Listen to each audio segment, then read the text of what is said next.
عبدالقادر جیلانی رحمہ اللہ کی خدمت میں ایک آئینہ پیش کیا گیا ہدیۃً۔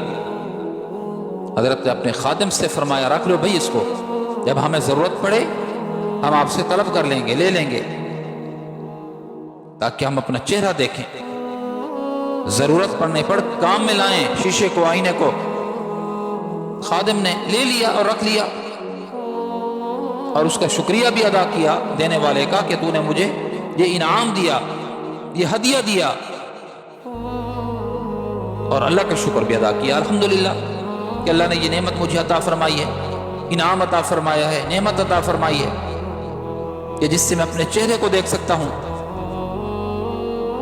اللہ کی شان، وہ آئینہ، وہ شیشہ جو ہدیۃً ملا تھا وہ ٹوٹ گیا خادم سے۔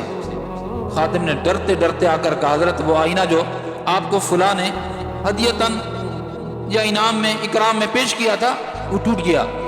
حضرت نے فرمایا کوئی مسئلہ نہیں الحمدللہ، ہم اپنے چہرے کو دیکھنا چاہتے تھے، اب وہ نعمت چلی گئی ہے الحمدللہ، پریشان نہ ہو۔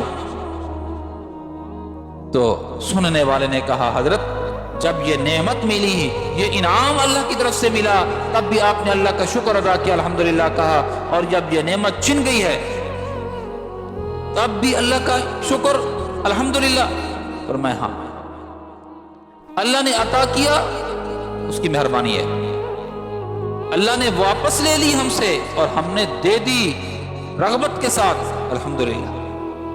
اللہ والوں کی نظریں ان چیزوں پہ نہیں ہوتی، فوراً نظریں اللہ کی طرف ہوتی ہیں، جس نے انعام کیا، جس نے اکرام کیا، جس نے احسان کیا، اور پھر ان چیزوں کو لگاتے کہاں ہیں؟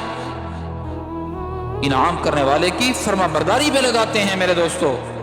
چیزوں کی محبت ان کے دلوں میں نہیں ہوتی۔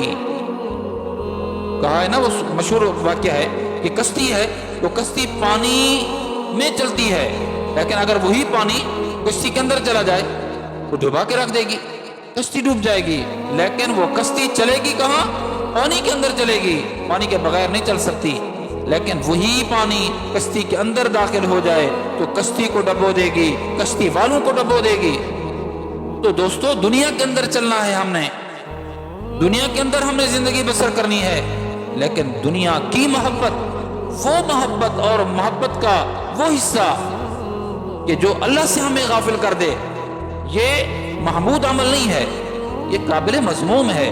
اللہ والوں کی نگاہیں ہر وقت اپنے محسن پہ، اللہ والوں کی نگاہیں اپنے منعم پہ لگی رہتی ہیں کہ اللہ کی طرف سے ہمارے اوپر کتنی انعامات کی بارش برس رہی ہے۔